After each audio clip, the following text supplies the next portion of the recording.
Right then, we're to reveal your Premier League midfielder of the season. Pascal, start with you. A lot of talented players in there, a lot of players who had good seasons. Who stands out for you? I mean, I think Mahrez was certainly, he's the sort of standout candidate just the amount of goals and assists he made for Leicester this season. But for me, Kante was Leicester's best player this season. I think it has to be a Leicester player really just winning the title the way he did. But Kante, for me, I think he's just been so good. I mean, intercepting the ball. He certainly doesn't write as many headlines as, Mahrez and Vardy. But I think certainly at the start of the season, you see these early season stats. They're saying, Kante's winning all these interceptions and all that. And you thought that's not the sort of thing you might notice when you watch the games. But for me, you just see he's always there in the midfield area, always winning balls in the midfield. And I think he's just been a superb signing for them, a real star in there. And I think I'd have Mahrez second, goals and assists, more than any other player in the league. He's been fantastic for them. And then third for me would be Dembele. I think he's been Spurs' best midfielder in there.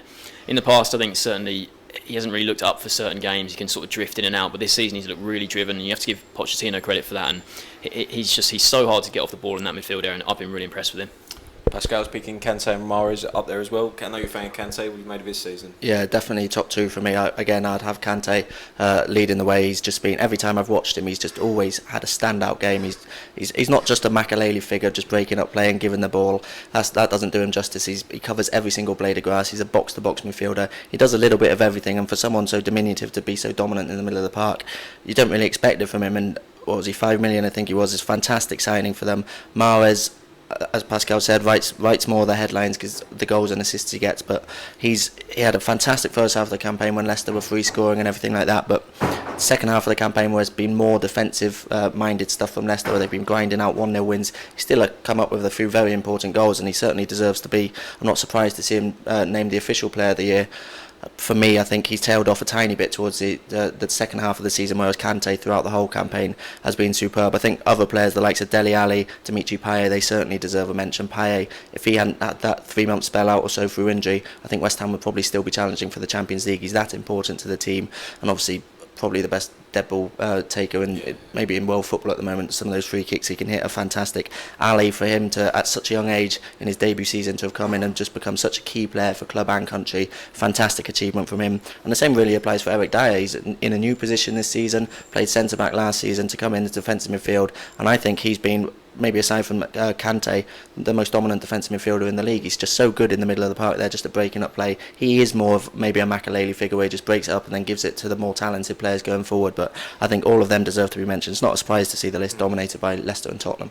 Pascal, there's obviously Barney's thrown another couple of names in the mix, but other players like Mark Noble obviously been very influential in a very good West Ham team. Marko Arnautovic for Stoke, he's out of contract in the summer, he'd be a great free signing for someone, wouldn't he? And Kevin De Bruyne at the other end of the scale, obviously Kante came in for small money, obviously De Bruyne massive money. Any other players in there you think deserve a special mention? Sigurdsson as well, Swansea, good second half. I mean, Sigurdsson's been one of the standout midfielders second half of the season, definitely, but I think teams like Swansea, they've sort of, it's not been a great season for them compared to where they were last season. I mean, Sigurdsson has been a good player for Swansea for a couple of years, and I think Arnautovic is another one of them. When he's on form, he's quite unplayable. He seems to be one of those players who, if it's not going his way, he doesn't really bother in some games. I think, obviously, Noble, West Ham's last season there at the Upton Park, he's done really well for them. But like Barnes said, I think Payet's been West Ham's standout player. I think Ozil deserves a mention just for the amount of assists he got.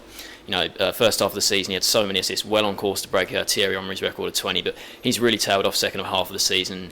I don't think he's the type of player that Arsenal can rely on week in, week out, whereas you say players like Kante who just always turn up, give everything every match, whereas Ozil doesn't seem quite like that for me, but he's certainly, the amount of assists he's got is very impressive. Yeah, I think Ozil's had a great season. I think up there, I would be surprised if it wasn't Kante. Dembele, I agree with you, Dembele, I think he's a fabulous midfield player. Obviously temperament was questionable, but it's had a great second half of the season. Pascal, do you want to reveal what the results are? See if Mahrez and Kante are up there. Okay, so in fourth place it's Dele Alli with 7% of the vote. Ozil gets in at third with 11. Kante second with 22%, but the winner, 45%, is Riyad Mahrez.